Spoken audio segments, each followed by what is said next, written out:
Boa tarde, gente. Hoje eu vim falar sobre a carta do enforcado, né? Que fala muito sobre perspectiva, né? Eu vou usar como exemplo o meu brinco, que esses dias ele quebrou, ó. O original dele, ele é assim.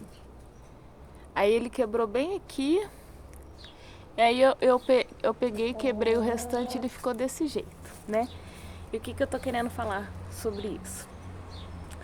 Quando o rapaz encontrou pra mim na academia, viu que ele tinha quebrado, mostrou pra mim e ele me fez uma expressão de espanto, porque na mesma hora eu falei, ele quebrou, deixa eu ver aqui. Tirei, quebrei o resto, falei, sim, assim ainda dá pra usar, ficou legal. Ainda consigo usar de um jeito normal e do outro aí fica até estiloso. Ele fez uma expressão um pouco espantada, sabe? Um pouco meio, né? Parece que isso é um pouco incomum alguém ver dessa perspectiva. No caso, né? Por isso trouxe a carta do enforcado como referência. O que acontece, né? A gente que veio para despertar nesta vida e que geralmente vê sempre viu as situações ruins de uma perspectiva que a maioria das pessoas costuma se espantar.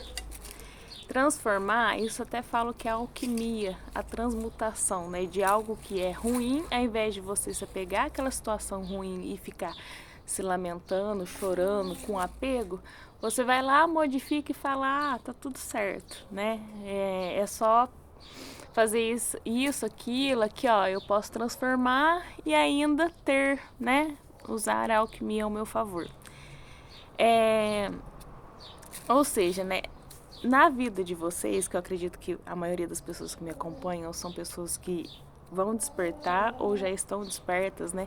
Porque quem não vai não se interessa por esse assunto, nem procura. Esse tipo de conteúdo eu acho que nem costuma chegar e a pessoa talvez nem consiga entender.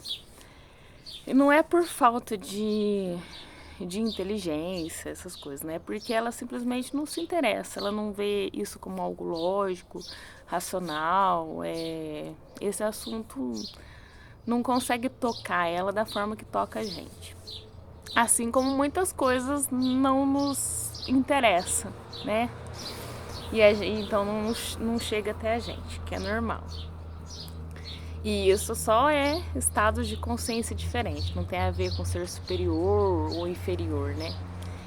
Então, e na minha vida eu sempre fui desse jeito, eu sempre fui muito de transmutar as situações negativas, ver de um ângulo positivo, ao invés de ficar me apegando àquilo e sofrendo, e lamentando e carregando. Eu sempre, não tem outro jeito, né? Então vamos mexer aqui e ali e mudar a perspectiva.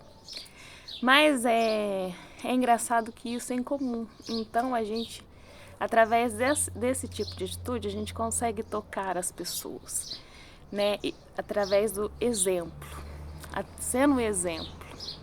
E também consegue despertar as sombras de muitos. Tem muita gente que você vai incomodar exatamente por ser quem você é. E isso é muito comum, né? E, por exemplo, né? Como eu falei em um vídeo anterior, a gente costuma conviver com uma sombra, né?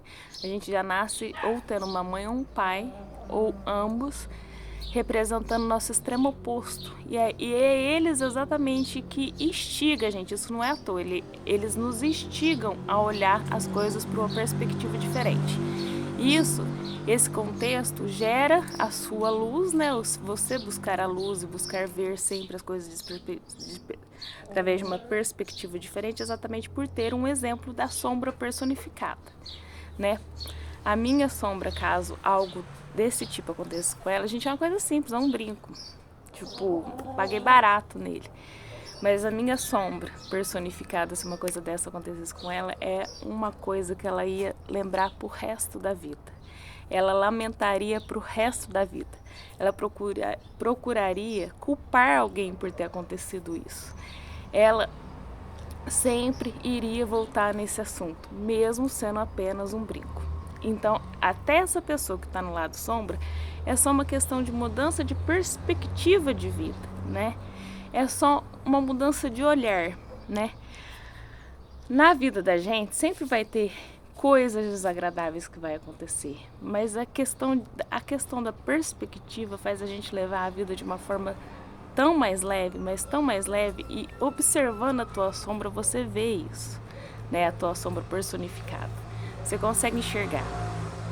Porque é coisa simples, gente, é coisa do dia a dia, coisa normal, é só, né, tá chovendo e vê, nossa, que bosta, tá chovendo, fala assim, ah, fazer o quê? Tá chovendo, eu tenho que ir, molhou, seca, é essas coisas, sabe? E aí, às vezes, a gente ajuda as pessoas só vivendo da nossa forma, do nosso jeito, sendo quem a gente nasceu para ser.